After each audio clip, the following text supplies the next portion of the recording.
Hi, this is Scott Seaton, music director of the North State Symphony, and this is another edition of Musician Accents.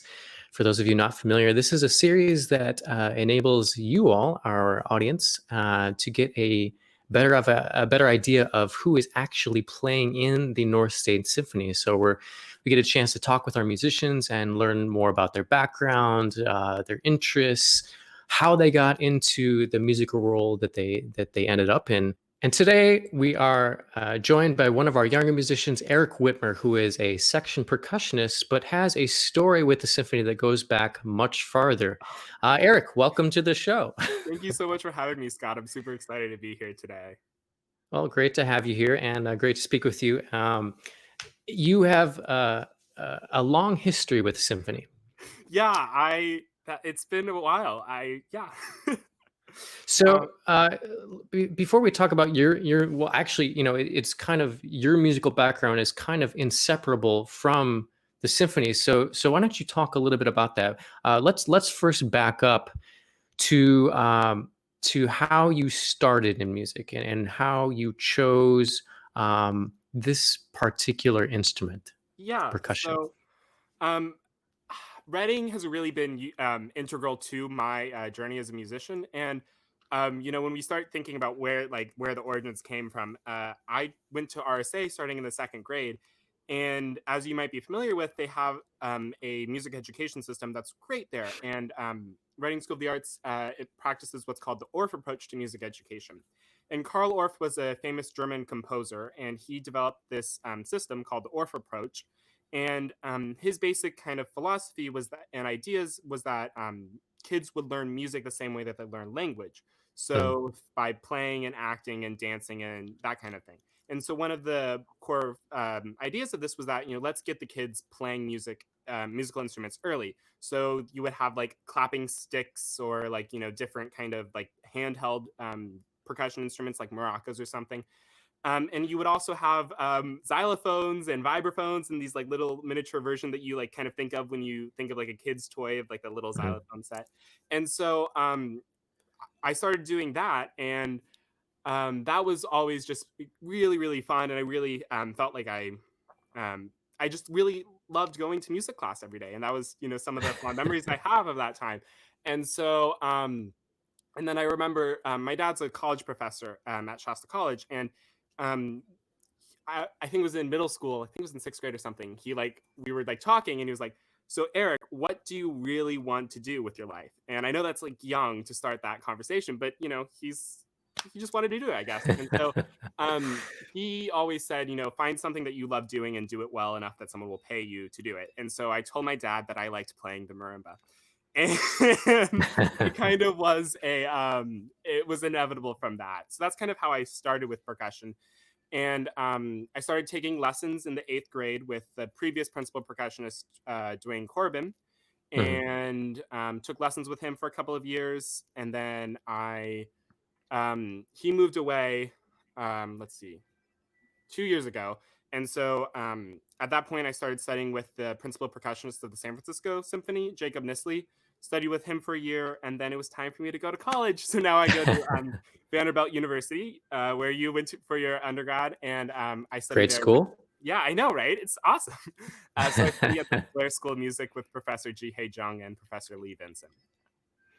Well, that's quite the story, and there's even, I believe, a picture of you somewhere conducting the symphony. Is this what I remember? Yes, there is. I think it's still on one of the brochures that we use for like our music educational programs. So that's a really funny story. And this is, it comes back to North State Symphony and like my musical Mhm, journey is um I don't know how old I was in that. I think it was sixth grade. I don't remember, but um there was this music education program that the North State Symphony embarked on with this artist called Dr. Noise. And so mhm, his idea was to kind of, I guess, if I can paraphrase it, is to kind of create a modern day Peter and the Wolf type of thing, or a Benjamin Britten young person's guide to the orchestra. And so he did it with these like animated cartoons and these pop songs. And RSA was involved, and somehow I ended up conducting the North State Symphony. It's like sixth grader. And yeah, there's a great photo that Elizabeth took, and I'm sure it will be online shortly after this interview. And so yeah, that's kind of how that happened. And then my first concert was also with the North State Symphony. Is like I went to like an actual concert, and that was the Beethoven's Fifth, which I think was one of your first concerts. And That was my first yeah, concert. Yeah, and that was a mere 5 years ago now. I know, right? Crazy. Crazy. And now I play with the orchestra. What's with that?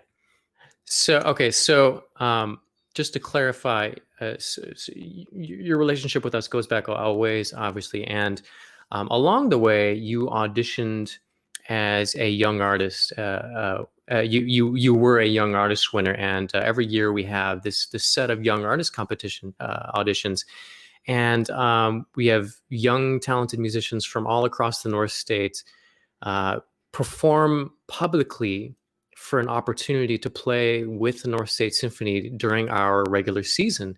And we have a collegiate winner and we have a high school division winner. And you won in the high school division. And tell us about what that process is like Yeah, for you. so I think it's a great program to begin with. You know, it's so important, I think, for emerging artists to like have this experience of being able to play a concerto with an amazing symphony. So let's see how I think it was my sophomore year of high school or something like that. I competed for the first time with the North State Young Artist auditions, and I learned a concerto. I learned like I think the first and I think the second and fourth movements. I played it, and I got runner up. So I went back and I practiced a lot more, and then I tried it again, and I won. So yeah, but so it's traveling with a marimba is not necessarily the easiest thing. So No. it is like a little bit of an elaborate process to get down there because I didn't use your guys' instruments down there. I brought my own. So that was very interesting. It's always fun is like you have to unpack the marimba and then pack it back up. And so I remember unpacking and my accompanist got there and we were hanging out and Elizabeth came in, we were talking and it was great. And then I was like, oh yeah, it's time to go. And so we like wheeled the marimba out into the hall. But then for some reason we like sat in the hall for a while. I don't remember why. And so I'm Mm. just like standing there, just like hanging out, talking to everyone. And yeah, it was a really fun time. And that's always what I like, what I feel with North State is it's always a fun time, no matter what you're doing, who you're doing it with. You just get to have a great time. Well, we certainly could tell during your performances in the auditions, and what I really appreciate about what you did is that you didn't win the first time, and then you came back. We have a lot of very talented musicians who try and they don't make it, but then they give up, and I of course would say keep doing it, keep trying, and I'm sure you would say the same thing, right? Yeah, absolutely. Some of my favorite performances are actually the times that I've made a really big mistake. Um, so I know it was my first concert with the orchestra at Vanderbilt, and I was playing timpani on Schubert's Ninth Symphony, and it was going great. It was awesome. It was the performance, doing really great. Made it through the first movement, the second one, and it's a really long piece. I think it's like something like, depending on the composer, can be anywhere from like 45 to like 55 minutes. It's about 20 minutes too long. Yeah, it's really long. And so, it's like a marathon. And so I'm getting there and the third movement comes and it's like a trio and I was playing timpani.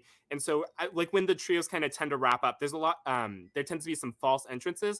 Um, And I came in on a false entrance a bar early on the wrong drum. And I look at the conductor and he just looks at me, shakes his head and laughs. And yeah, I think that's my favorite performance I've had at Vanderbilt so far, which I don't know what that tells you about me, that I like the mistakes that I make, but it was, it's such a powerful learning opportunity. And yeah, exactly. and like when you don't make it, like sure, at the end of the day, it's not the best, feeling in the world, but like you learn so much more than when you just win. You get the Right. feedback and you get to like try it again. Right. Yeah. So if we have younger musicians who are watching this interview today, just make sure that if you don't succeed the first time you do something, one, that you don't take it too seriously, and two, that you learn from it and try again. Yeah. I wouldn't be where I am if I didn't try again. Yeah. I mean, it's And just the law of like, probabilities or whatever. You're gonna like do some things and you're gonna really mess up and you're gonna do some things and you're gonna succeed. So just keep on trying. Like exactly. Repetition's the only way to exactly. get better. Oh, 100%, I agree. And so then you won the Young Artist competition and you performed the Rosario Concerto with us in 2018 or 19? I think it was 2019. 2019. And tell us about that experience. Yeah, so that was a really fun concert. Not only because I was playing as a section percussionist and we were playing some killer reps, but then I also turned around after intermission and played the concerto. So that was a really fun experience. And you know, I had played a concerto before the year earlier with this Shasta Symphony Orchestra, Mhm. and I learned a lot from that experience. And because that time it was a great concert, did pretty okay job, but I just didn't get a chance to enjoy it in the moment. It was just like it felt like, okay, I got to do the thing right now. I'm gonna do the thing. I practiced for so long. I just got to do it right now. And I never really got to enjoy it. Like it just kind of happened, and then I was off stage. It didn't like the two things didn't connect. And so going into this Masterworks 3 concert, I was like, okay, I'm going to just be in the moment and take advantage of it because this is a once in a lifetime opportunity. Because I remember, being on like a little kid in the audience and like wanting to be up on that stage so badly. And I just wanted to enjoy it. And so, um, yeah, I just remember having just an absolute blast with the orchestra, and it's a fun piece, it really is, and it's not the most serious. It's not like the Sibelius Violin Concerto where it's like full of heart and passion. It's just like a fun little marimba jam for like 20 minutes. It's just a great Right. time. So Yeah. that's just what I kind of try to embody and just display, and say this is my instrument, this is what I love doing, and I hope to entertain you for a little while. Yeah, no, it's a very fun piece. It's very rhythmic. It's got a lot of mixed meter. It's definitely have a it definitely has a groove or two in it. Yeah. And for everyone listening, I hope that you can catch Eric's performance of that on YouTube, and he'll be talking us through what he was thinking about, and of course what some of the music is about. So that'll be fun. And then after this, well, the young artists aside, you decided a couple years ago to audition not as a student musician with the symphony, but as a section percussionist, which someone your age doesn't do every day. Yeah. And so the process behind that, for everyone who doesn't know, with student musicians, I'm in a room with them, and we're interacting, we're talking back and forth. I'm asking them to play specific excerpts, maybe play something again if I think it could go a little bit differently. With our professional auditions, there is me. Sometimes there is another musician or two from the North State Symphony, either a principal or otherwise. And there is a giant screen between us and the auditioning musicians so that we cannot see them. Um, and there's also no talking or anything like that. So we can't know who they are. We can't, there's no indication of gender or anything like that. It's just completely blind. And Eric decided I want to audition as a section percussionist, and we this was the same year we hired also our principal percussionist, and so we were listening to a lot of cymbal crashes and marimba excerpts and all kinds of things, and it can be a pretty daunting process, right? Yeah, I remember walking in and just being ridiculously nervous. Like, I'm not supposed to be here. I'm in high school. What am I doing with my life? Like, this is not what I'm supposed to be doing. But yeah, it was a very interesting process, and yeah, I mean, I can talk a little bit about that if you want. Or Please.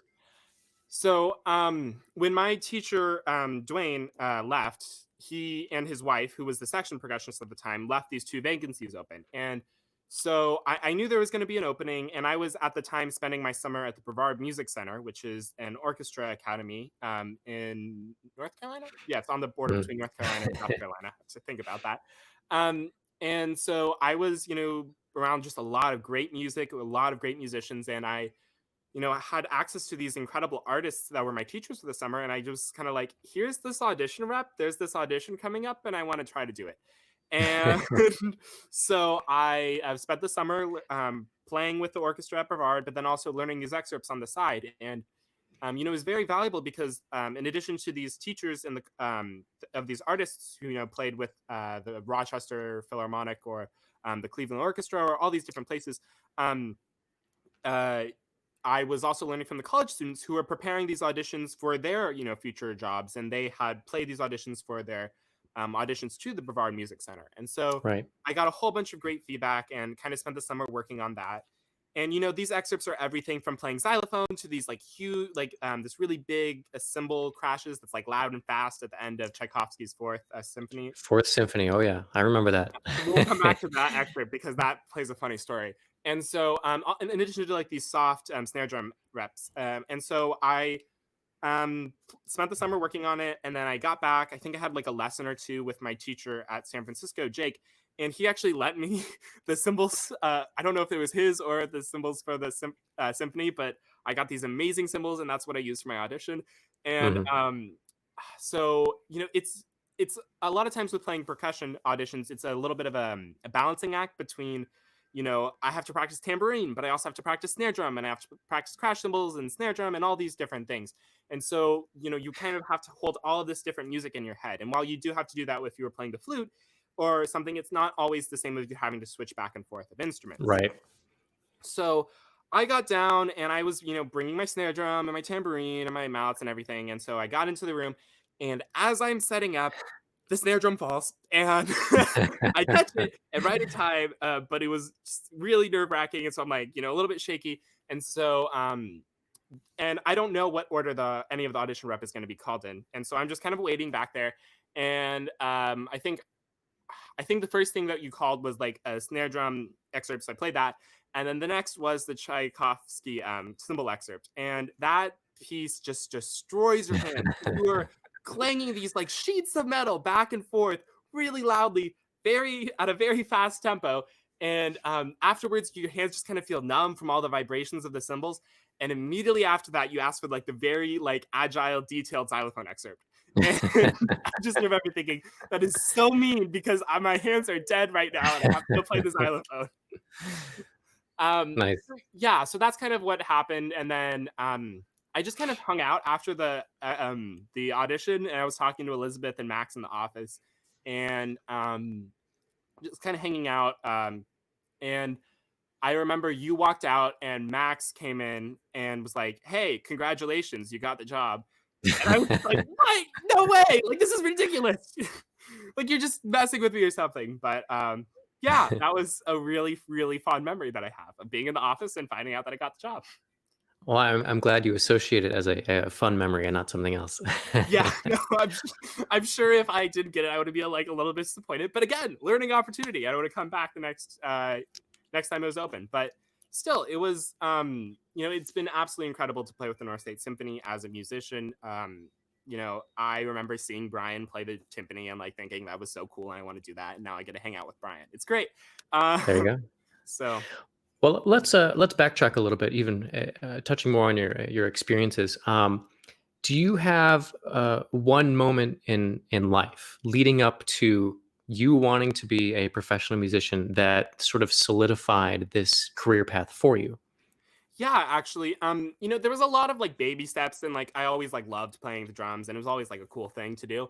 But I think it was my junior year of high school. I wrote a grant to put on a concert series with myself and a friend of mine who's a violinist, Kyle Lehman. Mhm.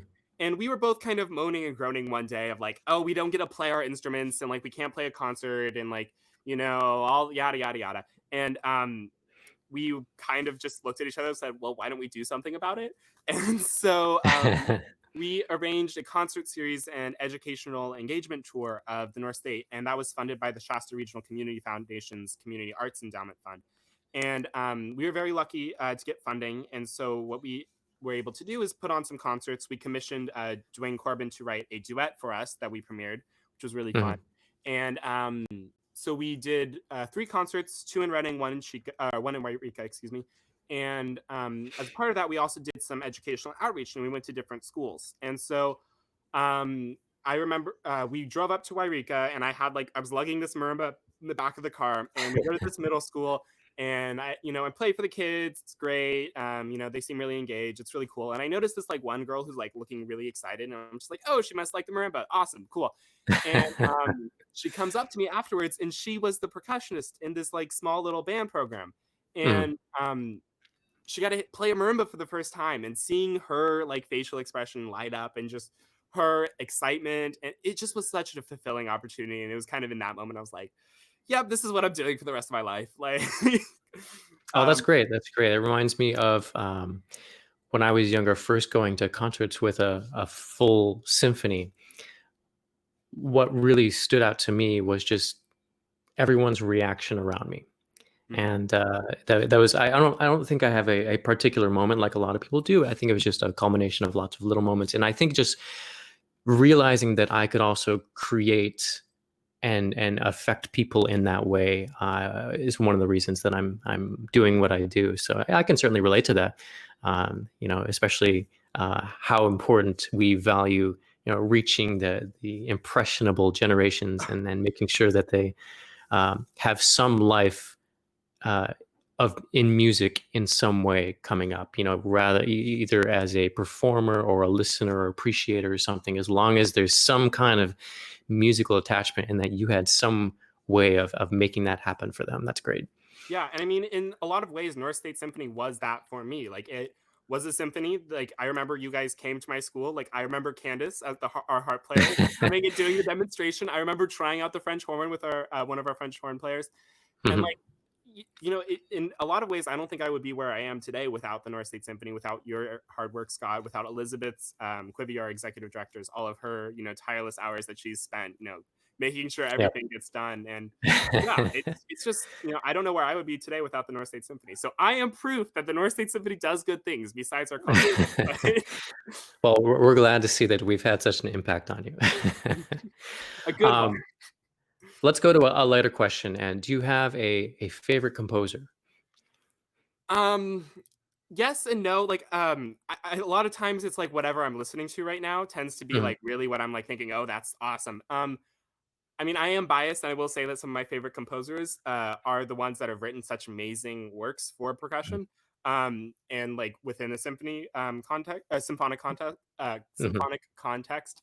So like Shostakovich, Stravinsky, Ravel, some of those are just pieces are just stand out of the repertoire that I just love playing. But also like a lot of the modern pieces that we get to play, that's really the percussion as section hasn't been explored until more recent Right. years, and when you think about like the music history timeline. And so a lot of the times, like if we're playing a Beethoven symphony or Brahms, like it's not going to be a lot of percussion. There's not going to be that Mhm. much. And Beethoven only wrote two symphonies that had anything but timpani in them. And Brahms, I think, only wrote one, which was the Fourth Symphony, and that has triangle. In Uh, one movement. yeah, I think I counted it when we played it, and I think I had 128 notes in the entire symphony. That was the only thing I played it on that concert. Um, and so I think I tend to gravitate a lot towards some of the more modern works. And so, like, I've recently played some stuff by Viet Quang, who's an amazing composer. I recently did a piece by him that was for four percussionists playing tuned wine glasses, which was just so much fun to play. Um, so yeah, It'd I be think that. fun. Sorry, go ahead. I was gonna say it'd be fun to do a piece by Tan Dunn and the Water Concerto and all that stuff, Yeah, and the to Water see. Concerto, Joseph Schwantner's percussion concerto is like one of the like groundbreaking works. It's just incredible. There's just so much great music that's written for percussion. So I think I kind of tend to like listen to that stuff, but Yeah, I also love Beethoven and Brahms and like Bach and all of those like other things that I don't also get to play as much, but I still love listening to.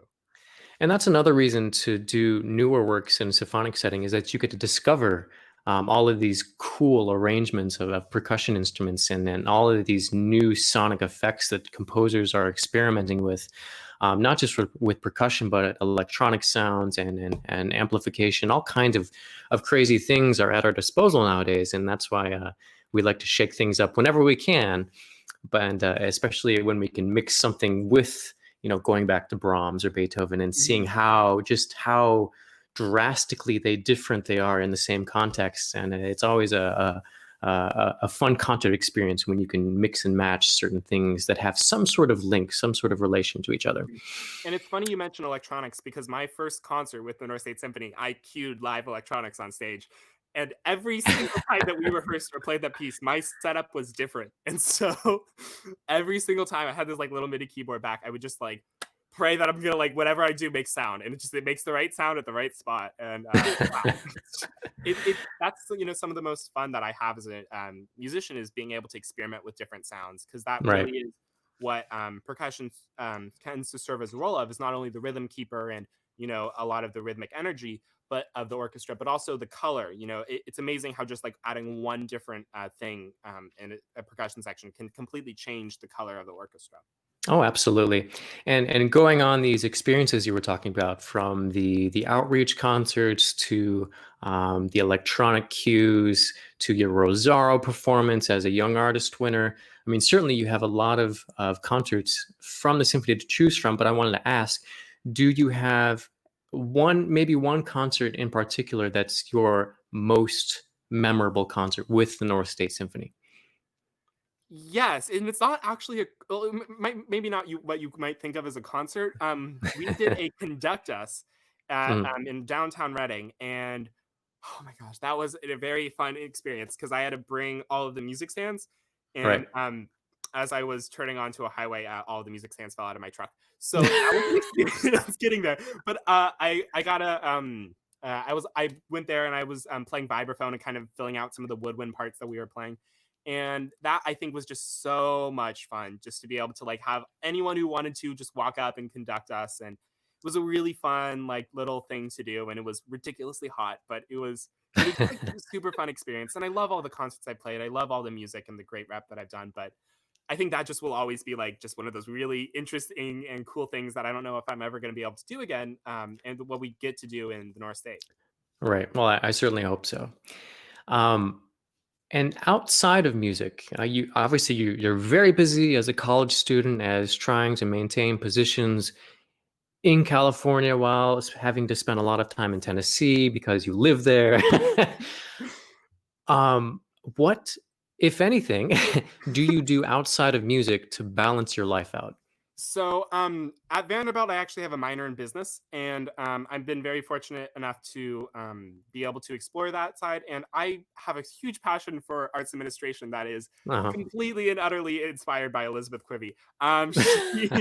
She makes the work look fun, and so a lot of the times as musicians, we love to get to play our work, but we don't necessarily think about how we're going to get the money to do that, or Mhm. some of that stuff. And so I it always felt to me it was like I love being able to play music, but I also don't want to be like completely reliant upon that to like earn a living and like be able Right. to do that. And so while I know music will always play a part of my life, I also really have loved doing arts administration, which came from that grant proposal and grant program that I did through the Shasta Regional Community Foundation. So Mhm. I do a lot of different stuff with arts administration. I did some research this past semester about movies in the orchestra and how they're combined in the history of film music in America.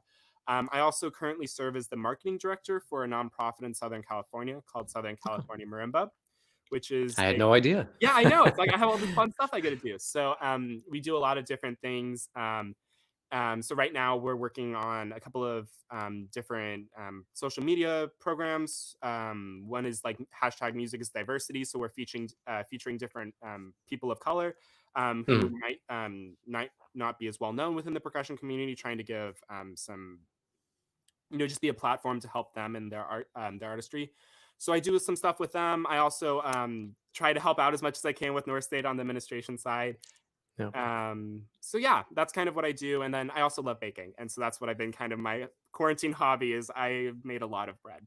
And it's been a lot of fun. So mostly bread, not like muffins or I banana mean, bread, like. it really depends. Like I try to like not do as much sugar, but like quarantine kind of made that just kind of go completely out the window. Like I went like a solid like year and a half with like not eating any sugar.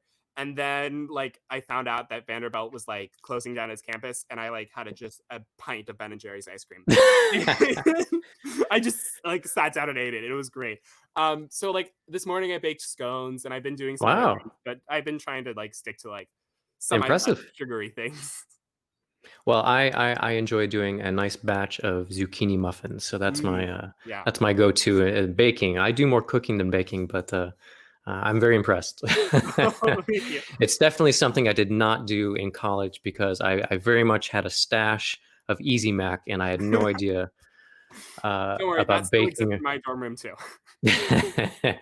Well, Eric, it's been a pleasure chatting with you, and I speak for everyone at the symphony. We appreciate all that you've done and all that you continue to do with us, and we're very lucky to have you as not only a member of our performing aspect of the organization, but as in all of the behind the scenes aspect that you continue to help out with. So, thank you so much for your work with us, and I can't wait to make music again with you, and hopefully sometime soon.